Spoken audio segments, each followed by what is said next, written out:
Good morning, ladies and gentlemen, and welcome to the show.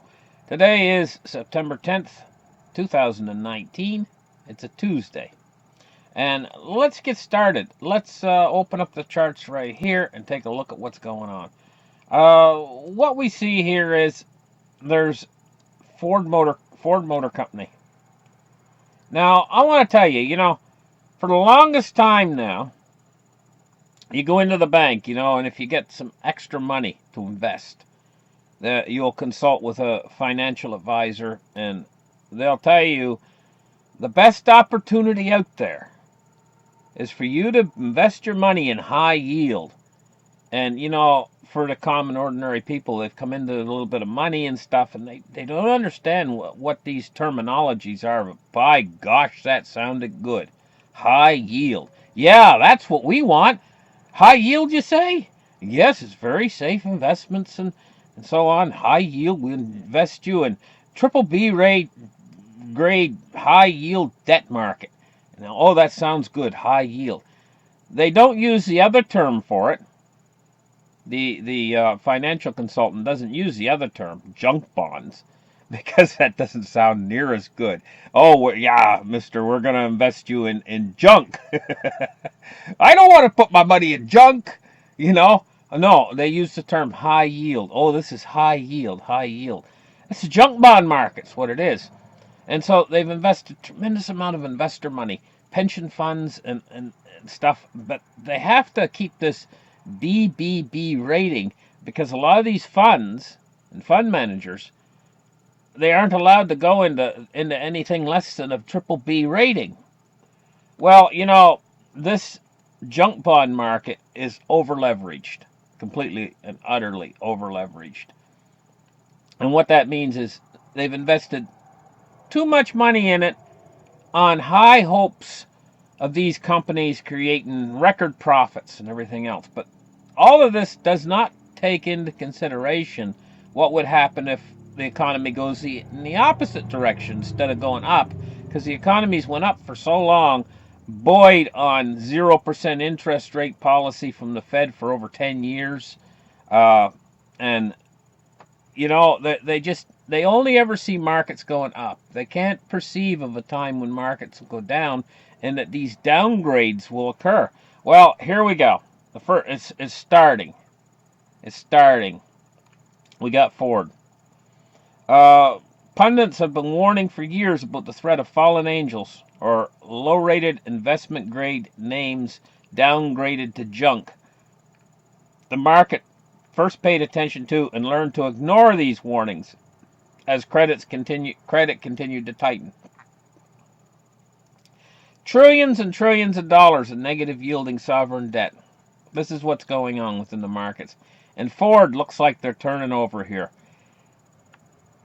Moody's just downgraded Ford's senior debt rating from investment grade Baa3 to junk Ba1. And this is huge. This is huge. This is because this is the first one. This is a $100 billion turnover in the junk bond market, or the high yield market, if you want to call it high yield, And I found this article here. It kind of explains it better than most, and I'm just going to read a little bit of it here and find the right spot. It says, compared to earnings, U.S. bond issuers are about 50% more leveraged now than in 2007. In other words, they've grown debt faster than profits. Many borrowed cash, not to grow the business, but to buy back shares. It's been, as my friend David Rosenberg calls it, a giant debt for equity swap. There's another factor, though. Today's investment-grade universe contains a higher proportion of risk companies. The lowest investment-grade tier, BBB, now constitutes half of all issuers. All these are just one downgrade away from being high-yield junk bonds.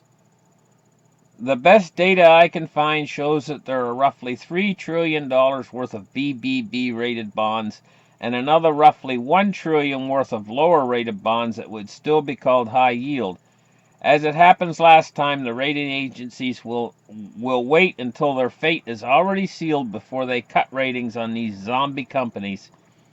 But that's only part of the problem. Selling under pressure, I expect liquidity in these below investment grade bonds to disappear quickly in the next financial crisis. The next financial crisis is here, starting. This is $100 billion turnover in Ford. And they're going to be reassessing these ratings. So what we have here is basically a ticking, the whole thing is ticking down. The clock is ticking down on this, and it's getting ready for a meltdown in the high yield market. And there's going to be no floor underneath it. Let me see where it says here. It says the structural problem with mutual funds and exchange-traded funds, they must redeem their shares on demand, usually in cash, through some reserve the right to do it in this kind. If enough shareholders went out at the same time, this can force them to sell these fund assets on short notice. Falling apart quickly when the recession hits. Now the recession's hitting, the recession's starting. It says this will fall apart quickly when the recession hits. We will see these junk bonds and riskier ends of corporate debt generally go into surplus. That means there's more of them than people are willing to buy, basically. And there's a lot more available for sale than investors want to buy. The solution would be prices dropping to a point that attracts buyers. In other words, what they're going to do is the whole thing's going to collapse, and the price is going to go down until it finally hits the sweet spot, where buyers are willing to come back in. The problem with that is there's a giant gap between where we are right now and the sweet spot where investors are willing to come in. And what's going to happen is this could take a huge collapse in this market. And this is not a small market. It's trillions and trillions and trillions of dollars. This could create a problem that's more enormous than the problem that we had in the 2008 debacle, or the crisis of 2008. So I wanted to point that out to you guys, and it looks like the first shoe is starting to drop right now in this. Okay? So let's move on to the markets today. Now that you've had that cheery news, we're looking at silver. It's starting to rise again a little bit today. It's up to $18.10. Now, I made a prediction that it wouldn't go below $17. It looks like the price made it down to around $17.75 there, like yesterday. I figured it wouldn't go below 17, and I was predicting that gold wouldn't go below 14.75. Let me see what gold's at today. 14.97 ask, and it's making its way back up a little bit again. Now, we're in a kind of an economic doldrums right now. Sailors, when they're on the ocean, at least in the old days, in the sailing days, they would go along good with wind behind their sails for days, and then all of a sudden they'd hit a spot in the ocean out there where there's no wind to push their sails. And they call those areas the doldrums, there's no wind. Well, basically what's happened is we've moved into a little area right here, right now, where I don't think much is going to happen for the next little while. For a few weeks, unless something happens over in Southeast Asia. But I think that situation might just go along. The situation over in Southeast Asia might just go along for a little while without anything happening. But I think that we're in this area right now where it's just kind of like settled for a little bit. I call this the calm before the storm right now. It's not going to last very long. It might last until Brexit comes due again. Okay, but we'll talk about that in a minute.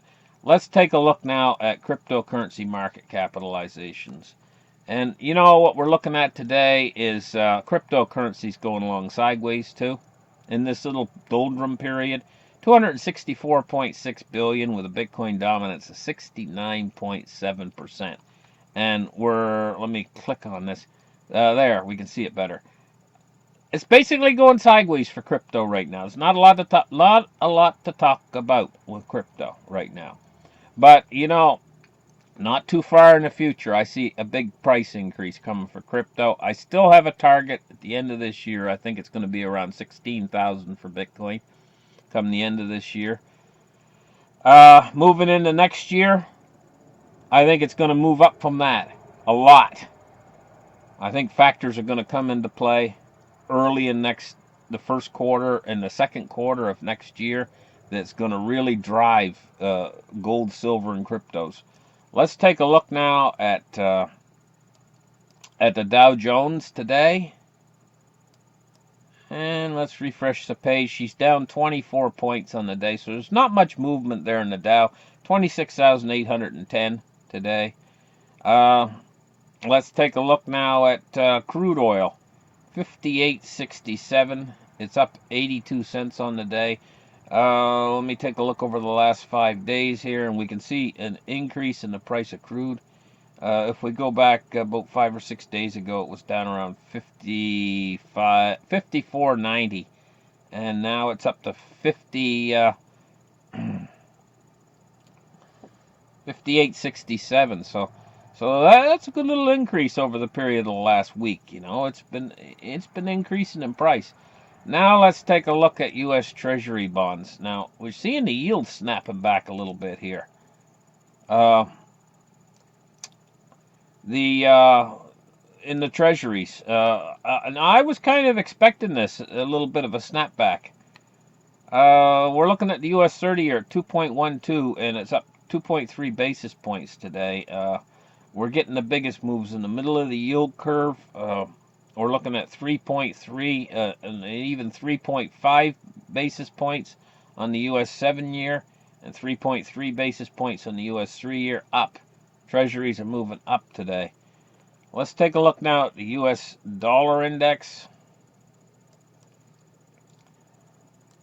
And what we're seeing here is 98.36 on the U.S. dollar index.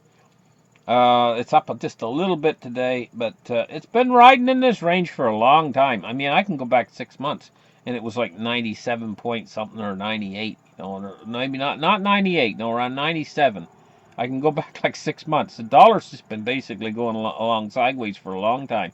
And they've been doing things that should have strengthened the dollar, But the dollar has been staying in around that range. But, you have to understand what the U.S. dollar index is all about and how they measure that basket. Most of it's measured against the euro.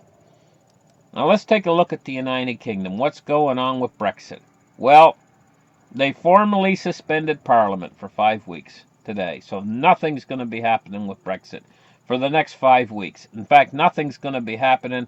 This situation's going to go on the back burner now and basically be forgotten for the next 5 weeks. Meanwhile, we're ticking down toward the deadline. When they finally bring Parliament back, they're only going to have a matter of days before the deadline, before the actual hard Brexit occurs. They're going to be panicking when they finally come back 5 weeks from now. They're going to be panicking to do something, to do anything, because they're absolutely terrified of a hard Brexit.